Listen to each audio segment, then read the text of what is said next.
This is a girls program guide for the U15 to U19 age groups, specifically the ECNL National League, ECNL Regional League, and the Premier groups that will be forming. First, congratulations to the class of 2022. We had over 20 players committed to schools for this past year. I'm really proud of this group, and they're going to go on to do big things. Here was last year's group. We had, I believe it was 23 total. And we've had a lot of the players go on to achieve some great success in this upcoming year. And we're looking forward to seeing what they can do with their USLW, as a lot of them are going to come back and play for us over the summer. We have a tremendously large alumni base right now in college. There's the last few years, we've seen some tremendous success from some of these players that have gone on through either our Premier program or our Regional League program or even our ECNL program. And those girls are having a tremendous time. We'd be happy to connect any of, if you've got a daughter that's, let's say, interested in, a specific school, chances are we've sent a player there. So if you want us to connect you with those players, we'd be happy to do so. Just reach out to us as a staff. These are the current universities represented right now. So a ton of names, and we expect to add a few more in the upcoming next year's 2023 class. Every year we have U.S. Youth Soccer reach out to us, and then they do some scouting on their own throughout the region. These are the players that U.S. Soccer has scouted and identified and that have been invited to participate in the identification training centers. We had one this past Wednesday down in Charlotte, and the 2007 and 2008 group that you see on your right side participated in the event down in Charlotte. So kudos to them and congratulations for them. On our staff, we do have a youth national team scout and Stephanie Workman. I do receive a lot of correspondence through Diane Drake, who is the head of scouting for the East. And then also within our ODP programs, Octavia Saunders and Bo Farrell work within those respective organizations as well, which is another area for talent identification for our girls programming. This is the general player pathway for Fusion players. A lot of it looks very different depending upon the player. We've had kids go from recreation through junior academy, through our classic programming, and now into our regional league, our national league, and into kind of college soccer. But this is the typical pathway that you see where players start out at. Most players will start out in recreation. It's the biggest hub that we have. Some players come through junior academy and then go into our kind of classic level programming. Some players go from recreation to pre-ECNL. There's no real kind of set pathway for any typical player. It's not necessarily a linear thing. You might see a linear line here, but there's typically peaks and valleys within everybody's player development model. But this is the full pathway. You do notice that we have a pre-professional group. So we have a full pathway where it goes all the way from when you start at 2 years old or 4 years old, you can go on to be a pre-professional and then eventually hopefully get into the pro scene. For the U15 to U19 platforms, this is what we tend to offer. So going from left to right, we have recreation programs that exist. We have classic teams that exist. The classic programming typically is geographic based, and it only operates during a small window in the fall, so that August through November period. Our Premier program, which is the highest division in NCYSA, they typically go from August through December, but they do have an additional college showcase that we host in February. And then the two highest levels of programming is the ECNL RL and then the ECNL. Those two programs run kind of side by side, in which they have U13 to U19 teams. So our Premier program might have certain specific age groups, but at the Regional League and the National League, we have every single age group filled within those programs.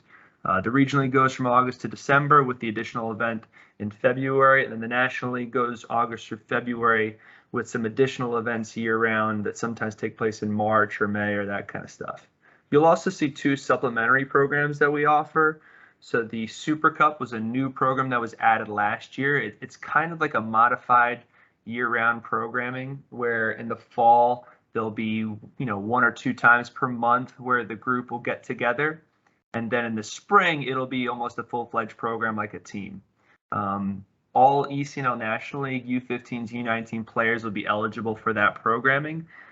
which would be a little bit slightly different than what it was last year. And then the last program that you see on the right is our USLW, which is the U23 program. So that's where our college players and our youth players kind of collide into one team over the summertime. That season is starting right now as we are entering that period of May, and that will go all the way through mid-July.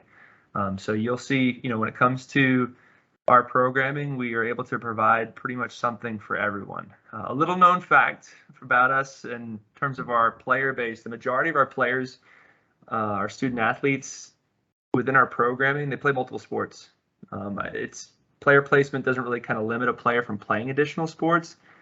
We really do a good job at our staff and working with our families, and our families do an excellent job at communicating, so we are able to kind of navigate when we have players that are exceptionally good basketball players or great tennis players or golfers or whatever that kind of additional thing that they like to do.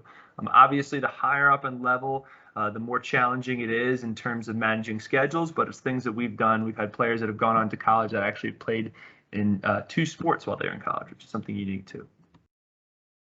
In terms of the programming details we'll talk about today, we're mostly going to speak about the triad-based program. So that's the National League, the Regional League, and Premier. That means it encompasses all of Greensboro, Winston-Salem, Kernersville, Jamestown, High Point, as opposed to our classic level programming, which is mostly geographic-based, meaning we have specific hubs within each of those locations, and you're limited to those locations. The main platform is the ECNL. Is broken up into kind of two different leagues, the ECNL National League and the ECNL Regional League. Both leagues have conference competitions, showcases, talent identification, playoffs, championship series, and they're kind of tiers. So the Regional League is the second tier, the National League is the top tier, but the Regional League is also a proving ground, meaning if a Regional League team is consistently performing and doing really well as a program, then there's opportunity for potential promotion into the National League. That will be a big challenge for most places, but that is something that we hope to aspire to in the future. In terms of the ECNL's mission, it's really unique on their website. Their main mission is to identify, develop, and reward the top players in the country. Obviously, it's extended to a much larger player pool over the last 2 years with their growth. If you look at the number of conferences they now have across the country, there's 10 conferences in the National League, 14 in the Regional League. We do have conference selections in terms of awards. At events, they have a national selection game. They also have a national team camp at the end of the summer, which I was a part of 3 years ago, which is really quite enjoyable. And then you also have kind of an all-American team. Their main, I would say, benefit of being a part of the ECNL has to be the events that they host. They average typically around 500 college coaches at ECNL events. The sidelines, it's quite impressive to see his number of college coaches when you're at a U16 or U17 game and there's 80 different coaches in the sidelines. It's quite intimidating as a player, but at the same time, it's a unique experience. There's 10 regular season national events that take place for the ECNL, 5 on the Regional League. Every single year, they've added additional events throughout the calendar year. We try and work through that and balance it around our kind of high school schedules, our club schedules, but typically they add a number of events each year. Both have championship series. At the end, those are based off qualification. So if your team wins the league or finishes in a certain order, or first, second, or third, typically, then they'll have opportunities for participation in playoffs. The national selection game is something where basically a player from a team or a club that's really thriving gets to participate in a game, like a quote-unquote all-star game at an event. Typically, this has taken place within the ECNL. We've had 3 players participate so far: Maria Venori in 2021, Sarah Womack, and Molly Witterich in 2022. And then I was fortunate enough to be selected to participate and coach in the last 2 years during the Florida event. But if you get a chance to take a look at these videos, and I'll share this whole document with you, it's quite fascinating to see that the sideline's packed, and we have our players that are a lot of our teams come and support those players during the event. It typically takes place on a Friday of a showcase, but this is usually normally for that kind of U16, U17, and U19 age groups. In terms of the National League, it is the top league in the country. We compete in the Mid-Atlantic Conference, which mostly consists of teams from Virginia and North Carolina. All of our ECNL teams play matches on the exact same day. So if you're a family that has kids at multiple age groups that are quite talented, there's nothing better than going to one location and being able to watch each kid play without having a fear of going and traveling and dividing and conquer with you and your family. This is the full ECNL map. You'll see that most of the geography is taken up, with the exception of like Montana and North Dakota and South Dakota. I don't know how they're going to play games, but the majority of the East Coast is where we play a lot of our games and things like that. So you'll see Virginia and North Carolina is our hub, and that kind of little purple area that you see on this map area here. In terms of what our programming offers for our ECNL National League, so for U15 to U19, you have one team per age group. Typically, you have anywhere from 14 to 18 league matches per year. That fluctuates depending upon the number of teams within the conference. We train 3 times per week, one in Winston-Salem, one in kind of that central hub near Prolific Park, and then one on the east side in Bryant Park. Goalkeeping wise, we do typically 2 to 3 training sessions per week. And then in terms of events, anywhere from 5 to 7, typically floating more towards that 6 to 7 range is where a lot of our events will take place. We typically training times are usually 5:15, 6:30, 7:45, but that kind of fluctuates depending upon the facility or the coach's responsibility. We usually release those schedules in either late June or early July. Tends to be subject to change, but for the most part, once it's set in June and July, we don't really have too many changes over the course of the season. We do train at these locations because our player base exists beyond just a certain city. So it's not just like Greensboro kids or High Point kids. We have kids that come from east of Raleigh, west near Asheville. We have kids come south of Charlotte. We have kids come even from Roanoke, Virginia, that come down all across kind of the entire triad and the state of North Carolina, even some Virginia. So we try and have these locations set up on the east and central west. So everybody's got at least one kind of home, typically home, decent travel if they live within the triad area at a minimum. In terms of the program benefits, obviously we got incredible coaching at all of our teams within the ECNL, the Regional League, and the Premier program. But the big part for the ECNL probably has to be the talent identification areas. You're going to participate in some of the largest showcases in the country. You're going to get exposure into potentially youth national team experiences, and we have significant staff that work within those programs. Additional parts, we have sports psychology that we typically do once per month. We do typically fitness testing at the beginning of the year, in the middle of the year, and sometimes at the end of the year. Right now, we have weekly sports performance taking place on Monday. So that is working with Coach Evan Bailey, where the players are doing on-field strength and conditioning components in addition to kind of individual technical training. And then for our National League, which is going to be a little bit new this year, is we're going to incorporate futsal into our program. I'll talk about that a little bit later into what that actually looks like, but that's for all ages, not just our 13s and 14s, which has been typical for the last few years. 2 really fantastic technologies that we use. Instat, which is something that we experimented with a little bit this year. We had about 5 or 6 games filmed in which players received match analysis. We're going to try and use that for all of our games, in which players can see everything from their tackles to their pass completion percentages. And then also we now have VO cameras in which we bring to every single one of our games. The last 2 components, we have opportunities for year-round play within with the new development of what's called the Super Cup, and then obviously the USLW. The 2 main kind of lead directors within that are myself and Evan Bailey. Evan Bailey will now be operating in his new role as college recruiting coordinator, which he will support not only the National League, but also our Regional League programs. These are the expected events.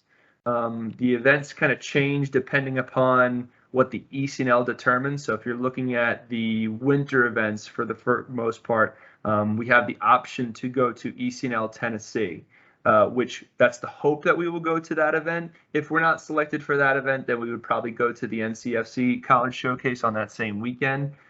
But if we're not selected for one of the Tennessee events at certain age groups, you may have to go to something like in Texas, or you might have to go to Phoenix. But these are the ones that we've typically tried to select. They fit within our geography. They're relatively cost effective in terms of travel, where hopefully there's not a ton of flying. You know, flying across the country versus going down to Florida might be a little bit different in terms of price points. But these are the expected events that we have. But just to be clear, most of the events are selected by the league, and we have to operate within that. I won't go into too many details. This is something for when you're reading on your own, but I want to just highlight a couple key components. For the oldest teams, we typically carry anywhere from 16 to 22, depending upon where that level is within the team. Obviously, if there's a drop off within a level, we'll cut it off at the drop off. But we've been doing an excellent job over the last few years at really developing some incredibly talented kids, and kudos to the kids for working so hard. But we typically carry anywhere from that kind of 16 to 22 range. With that being said, the match day rosters are limited to 18 players, so there are opportunities in which players might have to sit out a game, or they might have to go play a match with the regional league if one's available to them. For most of our 15 to 19 teams, we will try and carry 2 goalkeepers. Both have to be at the level for us to do so. The main caveats in terms of age groups, so U17 to U19, we do not guarantee any playing time for league matches, but for the 15s and 16s, we do guarantee an average of around 25% playing time over the course of the season. In terms of playoffs, there's no guarantees, and that involves all of our programming. So for our regional league or for our premier program, anytime there is a quote-unquote playoff or championship-like type of event, we do not guarantee playing time. It has been rare for a player to be a part of a program and to be in a game where they haven't played. I can't really think of anything in the last few years in which this happened, but this is something that we do want to make sure we communicate in advance. In terms of the college showcases, players get to receive 50% of playing time over the course of the weekend, and we typically have them start for 1 game. One other kind of main caveat that we'll go through is, we have fluid rosters is what I would describe it as, in that we look to seek to improve our roster throughout the year. So we want to provide players from inside the club that are thriving opportunities to play up. If there's a player outside the club that has expressed interest and they're quite good enough, we're going to take a look at them. We really want to make sure, since this is our highest level, that we are competing on a national stage against the best of the best.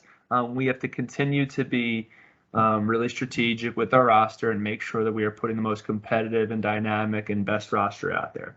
That occasionally means, like as I described before, where a player misses an opportunity to play, or a player playing on a regional league team gets a chance to play up. So those are things that we really feel important of. Again, I described development is not necessarily a linear experience. There will be some peaks and valleys. So if a player is struggling, we typically want to give them opportunity to get some match minutes. So we might have them play, in a guest play for a regional league or even premier team if the game's on that weekend. There was no other options for them.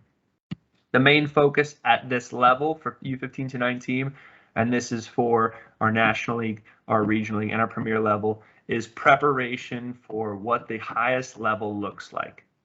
That means learning how to compete, learning how to train as a pre-professional, learning how to win matches potentially at that next level of play. What does it look like in the college game? What does it look like at the pro game?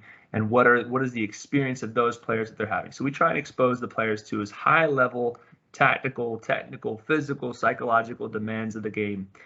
Typically at the U15 to U19 level, each year a player will try and master maybe 1, 2, or perhaps 3 positions, but we typically don't have them within a game playing 5, 6, 7 positions like you might see potentially at a younger ages, where the experience more about just, hey, getting playing time, learning how to see different kind of things.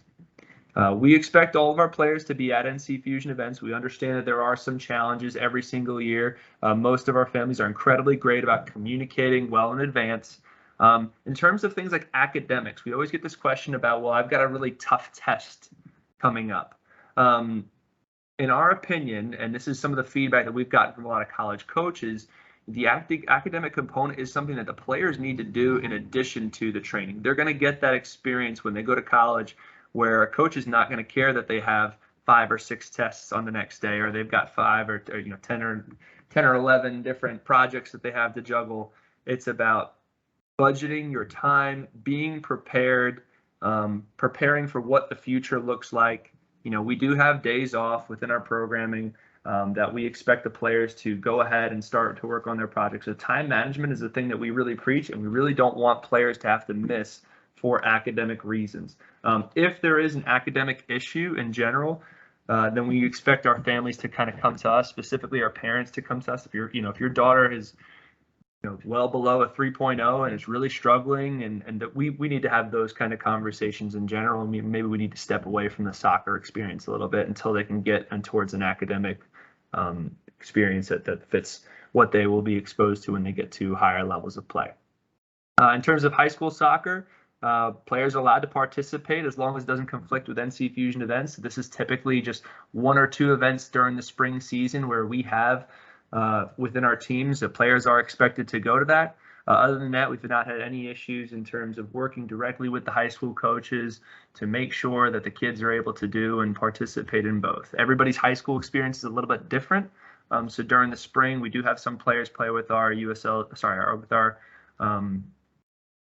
Super Cup program because that fits them a little bit better. Maybe their high school experience isn't quite up to the standard that they'd like, so we want to make sure we provide those kind of programming for them. The last part for the National League players is Adidas cleats. This year, Adidas cleats are required to be worn. However, one of the nice benefits of doing so is players will receive a free warm-up in exchange. Okay. In terms of our regional league environment, this is now the 2nd highest league in the nation. Our teams compete in the Carolina Conference. The conference has had some restructuring over the last 2 years, but for what we believe is the foreseeable future, the teams will compete against all the North Carolina teams in general. So I think South Carolina United and CISA are now going to be exiting our conference, but we will be adding HFC into one. Similar to the National League program, all of the 13s and 19s travel together. They play at the same location. This is the full regional league map. I expect this to continue to grow. It's amazing how in just in 3 years' time, the only conferences that exist were in Texas and in the Northeast. Now you have, and those are just 2 conferences, now you have over 14 conferences. There's been tremendous expansion in the regional league platform, which has also led to an expansion over the number of regional league events that exist and the exposure to the kind of college platforms. Similar to the National League, training 3 times per week. Goalkeeping, they typically do 1 to 2 per week. The number of games is somewhere between 10 and 14. And then the number of events is between 4 and 5, with more than likely them operating towards the 5 as opposed to the 4 events, especially for the older kids where we want to provide as much collegiate exposure to showcase events. Same experience in terms of training. We got kids that come from all over. We have players that are really talented across the state, across the triad area. So we do operate across all locations, and the training times are very similar, but they are adjusted again based off of the facility availability, based off the day, and as well as the kind of coach availability. Very similar to program benefits. The main difference in this is that regionally we do not provide futsal for it, and we do have a limit on the number of games in which we film. But they do the same things in terms of sports psychology, in terms of fitness tests. They do the Monday sport performance. We have the same coaching curriculum that we provide for our National League kids, done with our coaches at the regional league level. There's also opportunity for promotion. So when a player at the regional level does really well, we always seek to give them opportunity to try and bring them up to that next level. These are the expected fall regional league events. The ones we're looking at that we're a little bit unsure of, the CISA event, we are considering another event. We're not exactly sure if we're going to go and attend that this past year. We liked this event last year. We're just curious about the other one that we've been presented to us. And then the regional league is also adding 2 to 3 more events over the calendar year that they've just not released the dates on and not released what teams are going to be a part of. Again, they determine what events our 15 to 19 regional league teams will go to, and we will continue to update people with those schedules. We've also had requests to kind of go towards Jeff Cup, which we're hoping to kind of see if we can do. We're working with Jeff Cup to go on some agreements. The main challenge we've had in the last few years is that it's an acceptance required, and it's tough to kind of budget for both the family and for us in terms of player fees if we're not going to get into an event. So we want to have this as an add-on option this year per team, but we're going to work with Jeff Cup to see and hopefully ensure that all of our teams that we do submit are able to be accepted. So your director will reach out to you to discuss what that is if your team wants to go and all that kind of stuff. We do offer in the summertime, what's called U.S. Club Regionals. So this coming June, there's opportunities to participate in the regional event that's taking place in, I believe it's either, I'm not sure if it's Bryant Park or Winston-Salem this coming year. But we have players that are part of it. We do tend to mix age groups during that because not everyone's availability during the summer is the same. But for the regional league in general, we do have playoff opportunities, but this is also based on qualification. So typically you got to finish in the top 1, 2, or 3 within your league to kind of get that playoff experience during the summertime. The main differences that you'll see from the National League to the Regional League, let's look at the playing time one. So on the National League, there's no guarantees for 17 to 19s, and the playing time is limited to 25%. While on the Regional League, every player is guaranteed an average of 33% of playing time over the course of the season. Same experience on the playoff and championship events, same experience in terms of the college showcases. In addition to this, when it comes to things like playing down a level, we typically only ask the regional league players to play down a level is for opportunities for maybe guest playing. So if we don't have anything that weekend, then we would encourage them to go play maybe a game with a premier team or a game with a classic team if those teams are struggling for numbers, or if there's just a cool event that they want to go to and they got a friend on the team. Same experience in terms of what the development goals are for our 15 to 19s. And then down at the bottom, if you're looking at the additional details, players are not required to wear any specific type of cleat or anything like that. This is a full, complete list of what the Regional League and National League are offering for the calendar year of 2022, 2023. What they haven't shared with us is what age groups each ones will be a part of. So as they send over we get to prioritize and send a selection of 5 to 7 events that we hope to be admitted to 2 or 3 of them. But they basically send us that, and then they determine who goes to where and stuff like that. We try and build it around our league schedules. We try and build it around our coaching schedules as well. But this is the full, complete list for 2022, 2023, and hopefully none of this changes as well. So in terms of the classic level of programming, the classic level is a little bit different than our National League and Regional League. This is a strictly in-state league. It's also comes from a promotion and relegation system. So if a team does really well, at Division I, they get promoted into Premier. We've had that over the last couple of years where we've had the Premier spots. And in addition to that, if a team doesn't do well, then there's the demotion that takes place. So a team can go from Premier to Division I. This year we'll have 2 premier teams that we're looking to form at the U19 age group level. So that'll be a kind of a combination of players that are at the 04 or 05 or even some of the 06 age groups within our premier platform. They typically play 7 to 10 matches over the course of the season.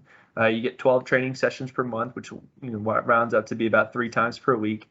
They are offered 1 goalkeeping session per week, and then they typically go to either 3 or 4 events, again, more erring on the side of 4 or potentially even 5, depending upon the way the schedules work out. But this is typically 3 to 4 events. Same terms in terms of training locations.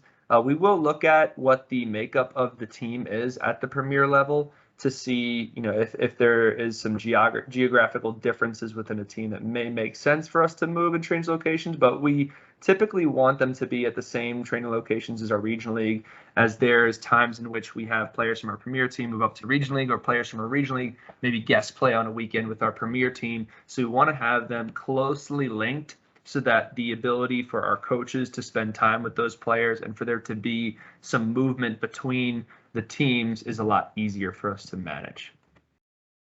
These are the benefits that we provide. Same thing, sports psychology, fitness testing, and sports performance.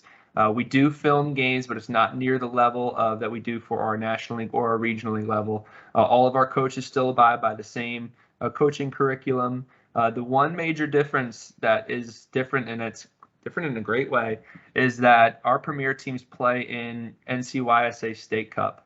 So this is a really great event that takes place typically throughout the November and December months. It is one of the most fun things. It's very similar to a playoff format where you have your Sweet 16, your Elite 8, your Final Four.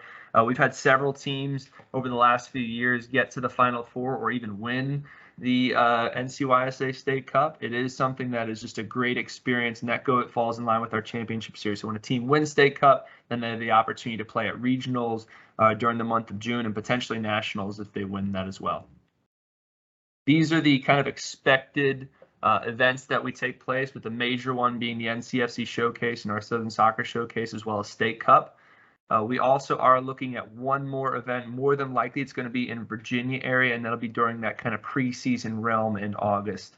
But Premier players will also have opportunities in the summertime. If, let's say, a team doesn't qualify for the end-all tournament, they don't win State Cup, then we also have an opportunity to play them for the U.S. Club Regionals in the summer. We would just love to know, hey, what's your interest and availability in doing so as we get towards those events.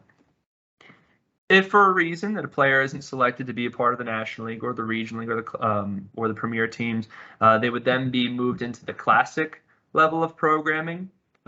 This is typically, again, going back to geographic hubs where you have an East, a Central, and a West location. I've listed out the directors here right now. Kylie Cirillo oversees all of our Classic level of programming.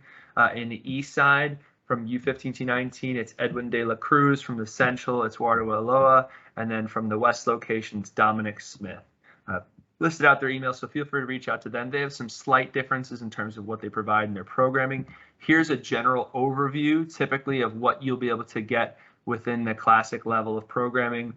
7 to 10 matches, limited to probably 2 to 3 events over the course of the year. And they do go by a 10 session per month program, which is basically 2 training sessions 1 week and then 3 an additional week. The locations down below are the potential locations that a player can participate in, with the majority of our Classic Gold teams tending to play at our major hubs, such as a Bryant Park or a Prolific Park or a Truist Sports Park. And then they do get to participate in the NCYSA State Cup. Depending upon the level, it could be the full State Cup or it can be the second-tier State Cup that exists. These players will probably get 5 sessions of sports psychology over the course of the year, as opposed to our National League and Regional League players, which they get year-round once a month. So that typically winds up being around 12 to 13 total. All Classic players, though, if they're doing well, they have opportunities for promotion into that next tier of play. If there's a Premier League team available, they can potentially guest play within a Premier team. If there is no Premier team at the age group, then they have the potential to go through our into our Regional League and get involved in our Level 1 programming. I talked a little bit earlier just about the supplemental programs that we provide. We have kind of a year-round supplemental program. So our Super Cup operates within the fall and the spring. We have the 77 High School League, which operates in the winter mostly, but we are doing it this summer, so we'll see what that all looks like. Brendan Bohan is overseeing the 77 High School League. And then during the summertime, most of our National League players and our Regional League players will participate in some capacity within the USLW platform. The Super Cup is essentially a first kind of team culture. You don't have to go through all this. It's in addition to their age-appropriate teams. So especially during the fall, where there might only be 1 or 2 Super Cup games and maybe 1 session or 2 sessions per month. But this is something that we offer throughout the year. In the springtime is where we do the majority of our Super Cup platform, in which players play, train anywhere from 3 times per week and play games as well. Here are some of the kind of additional benefits that you'll see within it. We have year-round programming. We do play against boys during the springtime, especially with the Super Cup group. This year we went to the USL Academy Cup in Florida. It was an amazing experience. We wound up winning the event. And then in addition to that, we'll provide two things. We'll still provide sport performance. Next year, we're also looking to include futsal once per week, more than likely either on a Wednesday night or a Friday night. The springtime does cost something, where it's kind of more of a full-fledged program. So the cost for that program is $400. We will have packages for people to do if they wanted to do maybe part-time or anything like that. In terms of Super Cup matches, they are restricted to 18 players, with a maximum of 8 players from a U19 age group and a minimum of 5 players from the U15 or U16 age groups. This past year, we restricted the numbers during the spring. Moving forward, in the fall, we will restrict the numbers based off of the talent level, but in the springtime, any U15 to U19 ECNL National League player that would like to be a part of the training for the Super Cup platform or be potential to be involved in games will have access to that in the coming year. In terms of the 7v7 high school league, it's very simple. We play 7-on-7 in Bryant Park or 7-on-7 in Winston-Salem. These are through your kind of little high school groups and teams. Some teams form with their buddies. You'll play 10 matches, and it costs $125 per player. Really great experience. We do a great job in terms of providing social media for the event. It's also super fun to see a lot of our players take on major leadership roles, as maybe some of their teammates aren't quite, at the same level as them in terms of their participation. So we've seen a lot of our kids really coach up a lot of their teammates, and it's a great area for growth in terms of becoming a leader and becoming a strong and powerful and great vocal leader as a female. The last kind of additional program that we provide is the U23s. So they typically train 3 times per week. It begins in the early May window and goes all the way through July. We have around 25 college players coming back to participate and train with us. So all of our National League players and a few of our Regional League players that have requested to be a part of it, they're going to be involved, and they're training alongside some of our college players as well, which is quite unique. But it's a great experience in terms of understanding, hey, what does it actually take to be a collegiate player? We have some collegiate players right now that are trying to train to become future pros. So we do our best to prepare them for their upcoming fall season. So our goals within the USL U23s is obviously to win the league. We've won the league the last 2 seasons. In 2019, there was no season in 2020 due to COVID, but we won the league in 2019 and 2021. But the real main byproduct is preparation for that next experience. So for our youth players, it's learning how to train. What does it take to be a collegiate player? For our current players in college, it's, hey, getting ourselves fit, getting touches on the ball, really staying and maintaining for the upcoming season. You could watch this on your own, but this is just a few testimonials for players that have gone all the way through our program. Feel free to take a look at it on your own when I share the document via email. And then just some additional programming benefits. For those that are maybe not inside the club, we have an all-in-one platform called Playmetrics, which is where you'd register to be a part of programs, where you do team communication, everything from your calendar events towards your season plans, stuff like that. Everything can be found typically through the Playmetric Hub. It's where most of our communication goes through. And then in addition to that, we've got some amazing facilities throughout the Triad area. The ones that we specifically spend the most time with are at Bryant Park and at Truist Sports Park. These are also facilities that we host major events, such as ECNL Nationals last year, or ECNL for the boys, and then an ECNL showcase during the month of May last year. We've hosted Girls Academy events and USYS events. But it's a huge revenue generator for the Triad area as a whole, but it's also just an amazing experience in which we've continuously get to update and upgrade our facilities by doing a great job of working with our CVBs. So we now have new turf fields, we now have lighting coming up at different places, which is really fantastic. So we are incredibly spoiled from a club perspective. I'm sure many of us growing up that are maybe listening to this call, we got the dirt patches and stuff that you typically would see at most places, but our players are a little bit spoiled that we have these kinds of environments. In terms of other additional partnerships that we have, so rain is a natural part of North Carolina. We have some unique weather that exists. We are fortunate to have 2 great partnerships, one in Winston-Salem at the Rise facility, and another one in Greensboro at Prolific Park. We will do a lot of our futsal programming out of these 2 facilities, and that will be on the courts, as it's more appropriate to being a futsal level player. But the great part is when we do have those kinds of weathers, it is rare for us to just all out entirely cancel all of our training just because of the weather. So we typically have access to either the turf outdoors, or if it's lightning and thundering and stuff like that, and we have opportunities to potentially go inside either at the Prolific Park area or at the Rise facility. Again, as described before, we are going to start incorporating futsal into our programming beginning in the early month of December and all the way through January. We'll typically train 2 times per week indoors in futsal, with an additional 3rd session most likely outdoors. Also kind of depending upon what people's schedules are, but that is typically what we're trying to do during the month of futsal. We've seen a huge boom in futsal across the world. And it is one of the best ways in growing a player's technical ability. The game is played a little bit different. It's 4v4 with a goalkeeper. You play on a court, so the ball runs a little bit differently. Very different than the traditional style of play when you're playing in an outdoor environment or on turf environment. For those players that are not within the National League, this will be an add-on option for players operating within our 13s to 19s in our regional league. The two video technologies that we use are built-in cameras at both the Bryant Park and Truist Sports Park in Winston-Salem facilities. We have built-in cameras based on Spideo.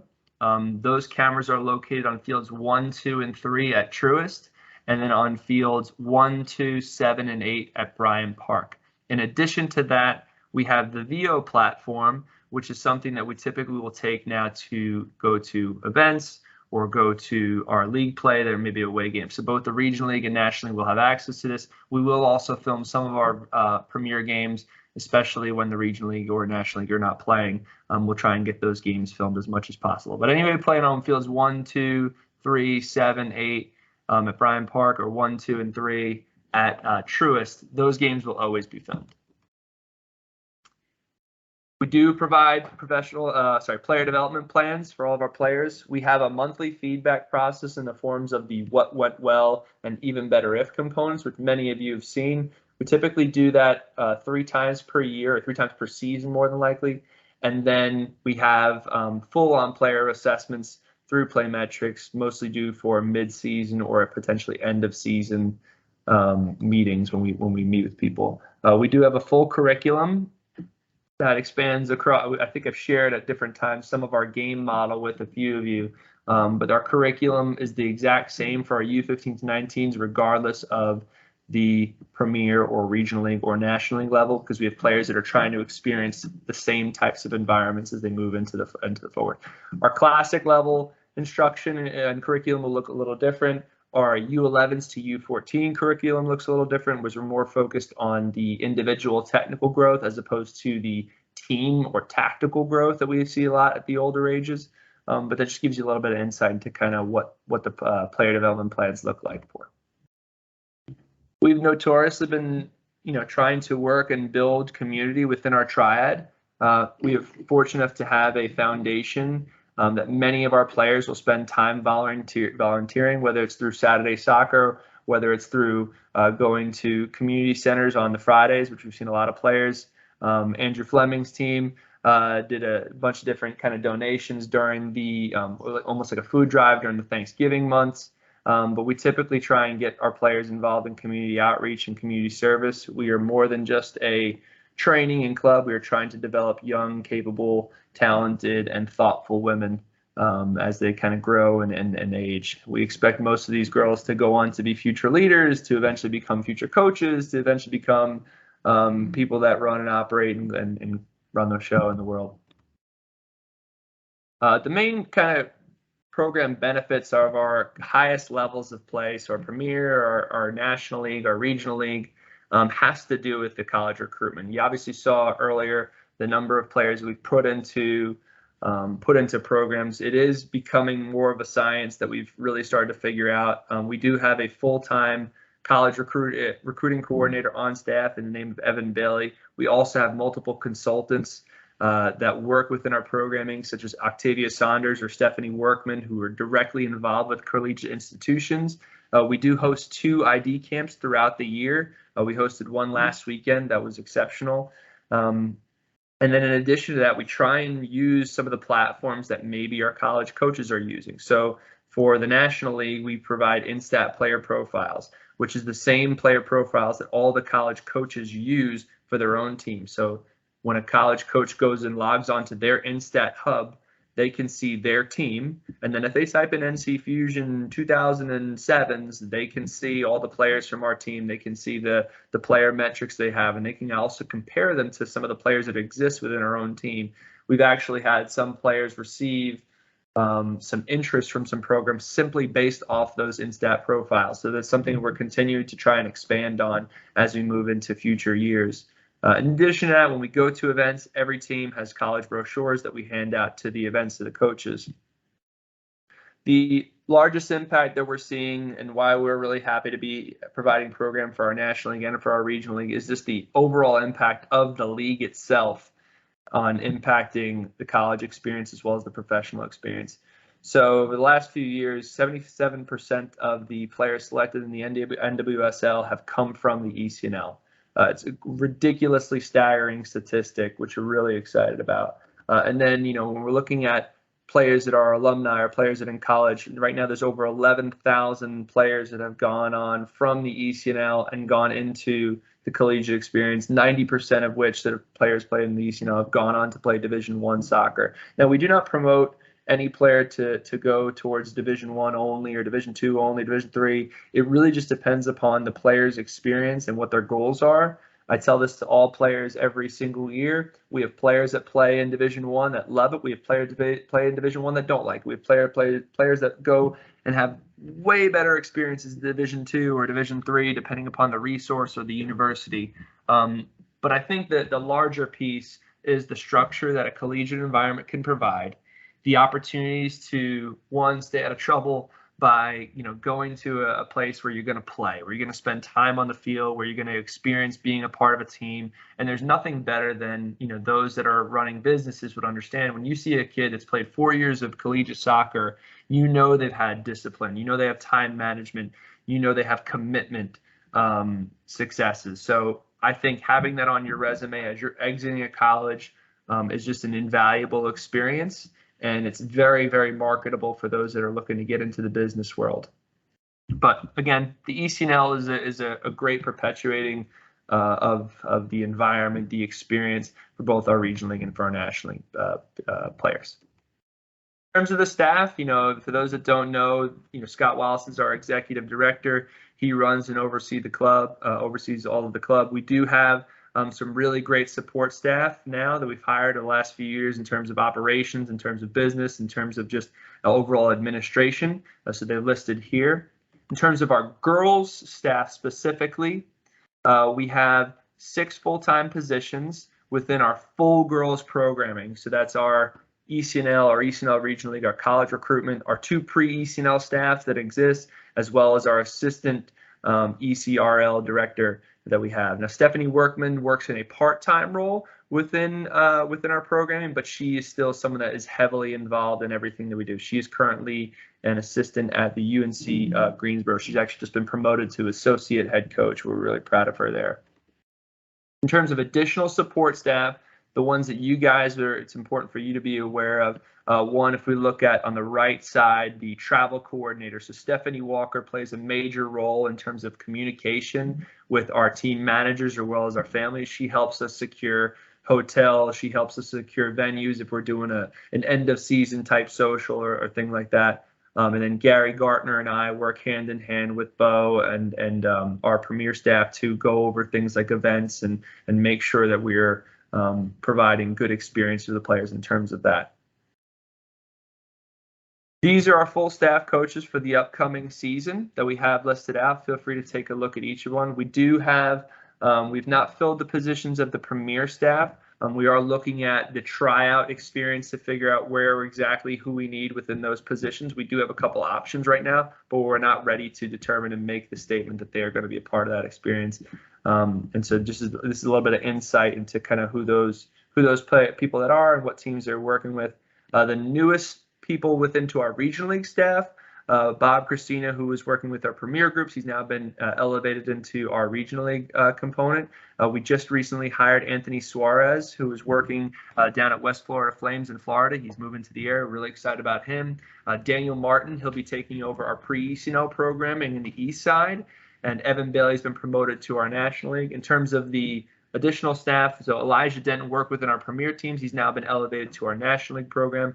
We're really happy to have all of these new faces and new people involved within our programming. For those that, when you're looking at this, for those that are going to work directly with Anthony or Elijah, here's a little bit about their bios and who they are. And then if you want to learn a little bit more about me, feel free to watch this video. I can't say that it's anything really super exciting, but if you want to learn a little bit about me and kind of where my background is and how I've gotten into this industry, feel free to take a look. If you have any additional questions, here are the kind of main points of contact depending upon what your programming looks like. So for example, if you want to ask more questions about our ECNL programming, you can email me. If you want to talk more about our regionaling and want to know really ins and outs and deep the nitty gritty of what it looks like, you can email Bo Farrell. And then lastly, if you want to talk about things like college recruitment or have any questions, you have a younger daughter that's involved in maybe the pre-ECNL, you can reach out to Evan Bailey. We appreciate everybody just taking the time just to watch this. Feel free to take a look. Again, I'll share all the slides and everything like that, so you can go look in real depth to our programming. Okay, looking forward to a fun year in 2022 and 2023. Take care.